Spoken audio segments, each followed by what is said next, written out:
The take-home message of the Kamsa and Bar Kamsa story was that the temple was destroyed because of gratuitous violence. Sinat Chinam.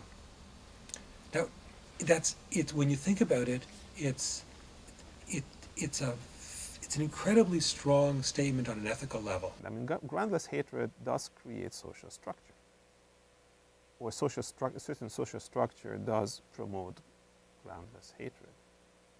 And that humiliation was so wrong that it was a bad way to insist on justice, on the host justice.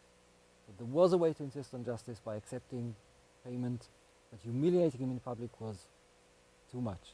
It's so bad that people who do this, at least they do it to the sages, get this terrible punishment in the afterlife.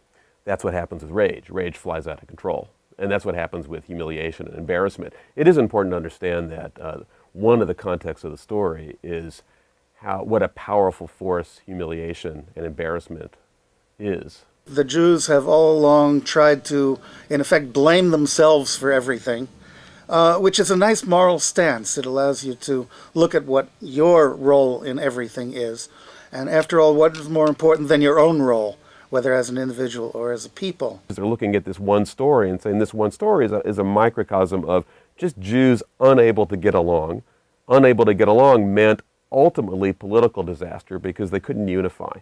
I think that's the specific Sinat Chinam they're talking about.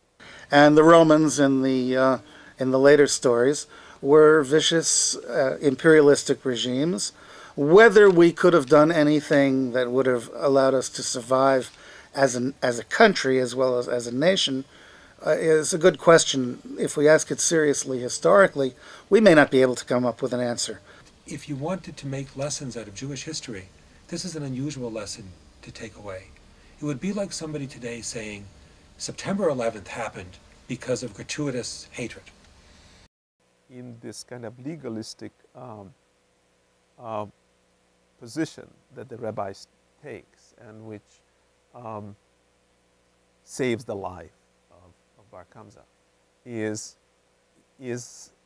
not the right kind of deliberative, reflective, calm, rational approach. Then Abkulas himself, what was his scrupulousness?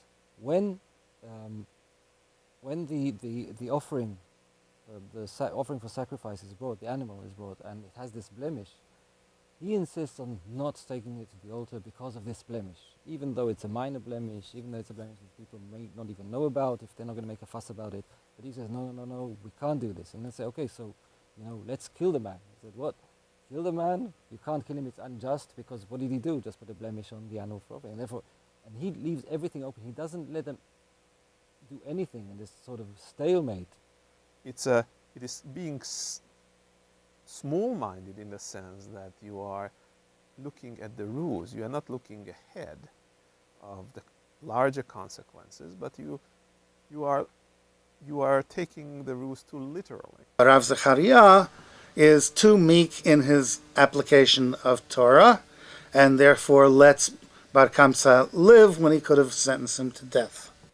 The proper and rational thing would have been to bypass him and to talk to the Romans, okay? And not accept this decision. Okay?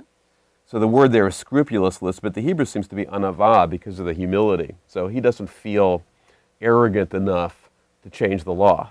And then the translator here sort of changes it to scrupulousness, like he's so scrupulous, almost implying like he's a zealot. But in the Hebrew, it's not so much that he's a zealot, that he's humble. I mean, he's going to follow the law because he's not so arrogant that he's going to change the law.